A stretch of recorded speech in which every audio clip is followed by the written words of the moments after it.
Diddy has just been sentenced to 4 years in prison, and it looks like young Miami is not handling this well. After years of bragging about how she and Diddy go together real bad and how she'd never get off him, it's no surprise that fans are saying she's been secretly spiraling behind the scenes. But hold up, because new reports are suggesting that she isn't spiraling just because she misses her boo thing. Word on the streets is that the real reason she's crashing out is because she's supposedly broke and needs Diddy to pay her bills. Yeah, this is getting messy. But does that mean she's finally about to switch up on Diddy, just like people have been predicting for months? Let's get into it. Now, one thing about young Miami, she rode for Diddy hard. Whether it was for love or for money, that's up for debate. But one thing's for sure, she was loyal. Who could forget the Go Papi moment? From the looks of it, the relationship seemed mutually beneficial because Diddy did a lot for her. He paid her bills, gave her her own podcast on Revolt TV called Caresha Please, and spoiled her in every way. Miami got so comfortable that she decided to retire from rap altogether. She even tweeted, "I don't even rap no more. I retired, y'all." She would constantly talk about how she and Diddy were forever. In one interview, she even hinted that marriage was in the cards.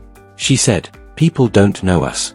They don't know what the F*** we got going on." I'm like, shut the F*** up. Me and him gonna be married. Boom, I'm just saying. Asterisk. At that time, we didn't know about what Diddy was allegedly doing behind closed doors. To the public, they just looked like two people vibing and enjoying each other's company. So imagine how shocked everyone was when Diddy got exposed, and young Miami's name got dragged right into the drama. Things took a turn for the worse when Lil Rod filed his lawsuit, claiming that young Miami was allegedly transporting substances for Diddy. You heard that right, if Diddy wanted some choosy, he supposedly knew exactly who to call. According to court documents, Plaintiff and the Combs RICO enterprise were rehearsing in Virginia. Plaintiff Jones personally witnessed Mr. Combs doing a few lines of nose candy in his dressing room. Defendant Sean Combs wanted choosy, but Brendan forgot it, so defendant Christina Curran called young Miami, who then brought it on a private jet from Miami. The filing went on to claim that young Miami, Jade, and Daphne Joy were all allegedly paid a monthly fee to work for Diddy, receiving payments through wire transfers managed by Robin Grenell, outlining the ongoing criminal operation. The lawsuits didn't stop there, and soon rumors spread that Miami was preparing to jump ship. Word was that Diddy could no longer afford her lifestyle because he was burning through cash fighting both civil and federal cases. I mean, he paid Cassie $30 million, so it's not hard to believe his pockets were hurting. Multiple sources claimed young Miami wasn't exactly being understanding, and was quietly pulling away from him. One insider told media outlets that Diddy had stopped paying for her private flights, shopping sprees, and luxury penthouse rent in Miami. While he still got her a Christmas gift, he wasn't as generous as before. According to that same insider, Diddy still wanted to stay friends, but Miami wasn't interested in mingling without the money. The source added, "He's not in a good place mentally right now. He could really use someone like Caresha. She truly cares for him, not just his money. But the money is important. If he wants her companionship again, he's gonna have to start paying." It seemed like young Miami could see the writing on the wall. The money well was drying up. Not long after, she hit the studio again, announcing her comeback and the start of a new Yams Era, saying she'd now be focusing on herself.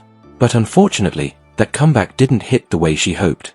To make matters worse, she was hit with her own lawsuit, from a woman claiming that not only did young Miami allegedly know about Diddy's actions, but that she also allegedly took part in them.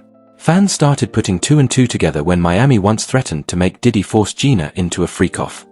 But this new lawsuit was on a whole different level. The victim, filing under the name Jane Doe, claimed that young Miami allegedly bullied her after she got pregnant with Diddy's baby, to the point that she lost the pregnancy. Court documents stated that in July 2022, Jane Doe traveled to Diddy's Los Angeles home. While there, she was allegedly forced to ingest an unknown substance, later learning it contained ketamine. She said she blacked out repeatedly throughout the night and woke up covered in bruises, realizing something horrific had happened to her. According to her account, Diddy would make her perform for him, giving her alcohol and substances until she passed out. She'd wake up with bruises and injuries she couldn't explain. This allegedly went on until July 2024. The victim then claimed that she became pregnant with Diddy's child, and that's when things got even darker.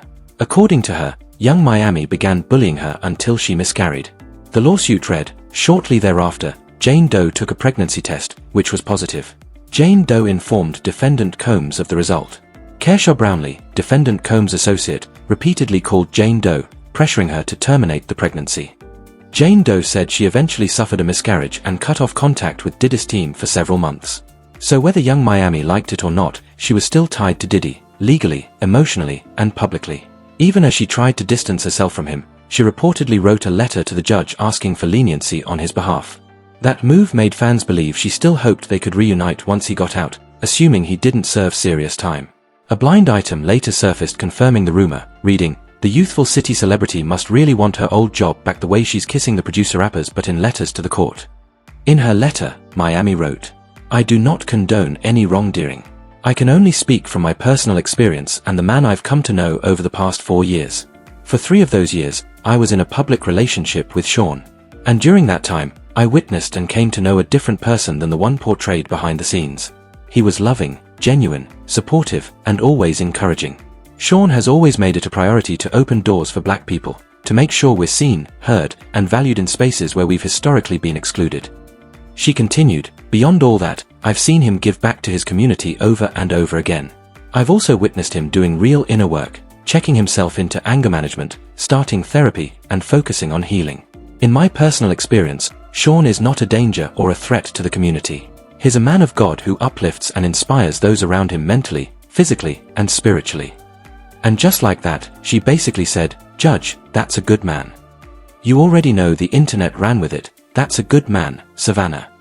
But regardless of how she pleaded, the judge ended up sentencing Diddy to 50 months in prison. With time served, he should be out in about 2.5 years. Meaning, the bank of Diddy is officially closed until further notice. Now fans are convinced that Young Miami has been quietly crashing out, not just because she misses him, but because now she's got to fend for herself financially. That might explain why she's teasing new music again, and even trying to launch a Twitch career, though that hasn't gone too well either. As of now, her stream barely has any viewers, we're talking 27 followers total.